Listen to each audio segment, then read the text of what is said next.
it doesn't have a quick payoff, unlike China. In China, you can get if you get it right, which in execution, if you can get it, your payoffs back very quickly. In India, even if you execute right, it takes you a long time to get your payback.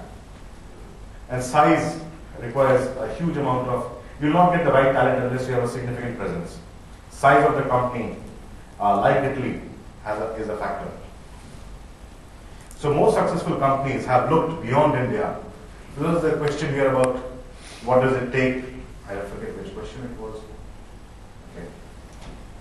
Okay, an employer brand. This was one question around this.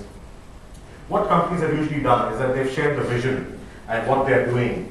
What's the big picture and how do you matter? That's very important. And how central is India? The companies which have done well in India, particularly multinationals, although they've said India has a large center of gravity in the global scheme of things. If it is a small piece in your whole pie, you tend to not attract the best talent. That's the one underlying thing which many companies have, those who have succeeded have had this phenomenon. So that's more a factor, not a brand thing.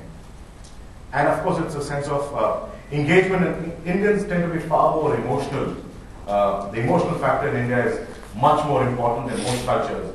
For Indians, unlike the West, the job is a critical part of who you are.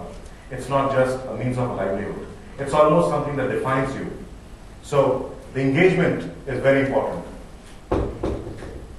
Openness and building pride. 2 more slides. It's a booming economy.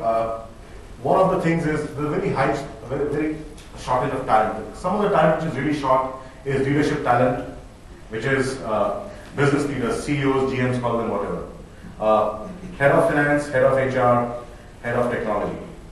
Okay, these are the 3 which are particularly who are familiar with multinational environment. Okay, a lot of people there, but particularly in finance and HR, there's a huge shortage. A lot driven by service has sucked up a lot of HR people, because for every point of growth in service, you need more HR people. And financial services and insurance has picked up a lot of finance people. And if you see, for example, Citibank has, and HSBC and Stanchart, 3 banks in that order, have huge number of Indians within their global talent base. The Indian search market is $150 million. It's big. India is very much a search and agency game, and all the big ones are there. The key ones for senior level hires is, and I can get, this is my view, I think it is, Egon is probably number 1, followed by Hydrick, Struggles, Confetti, and so on. All the big players are there, and Stanton is there. Nichols is probably not there as much. And for what typically happens is that if you're looking at leadership hiring, you typically go to these big 5, because most of the talent is talking to them. And of course, there are some boutique players who are there. And there are a lot of specialists who specialize in sales, technology. And the trend in India is most companies who do bulk hiring have internal recruitment for services. BPO, IT have internal hiring. But for senior leadership hiring, and most of the companies in the consumer goods side who don't have a lot of, India still doesn't have much of internal hiring as a phenomenon.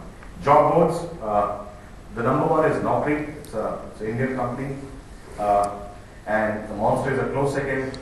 My personal view is that Naukri has a lot of resumes, but the quality is not as good as Monster.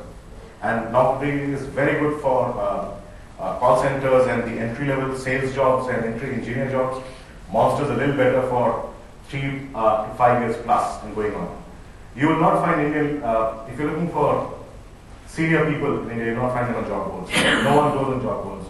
There's a very high level of suspicion that who can see my name, and that's a big deal.